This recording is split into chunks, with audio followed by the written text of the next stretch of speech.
Welcome back to the channel. Don't forget to like, share and subscribe for more updates. Today we are diving into an exciting tutorial how to design gaming ads in Photoshop. Start by creating a new canvas and set the dark background deep blue or black to make neon colored props. Add gradient overlays using electric tones like green, magenta and purple. Import your gaming character or console image and place it at the center.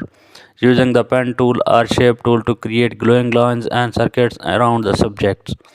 Apply outer glow and color dodge effect to enhance the neon vibe. Add futuristic hood elements for glitch texture for extra energy.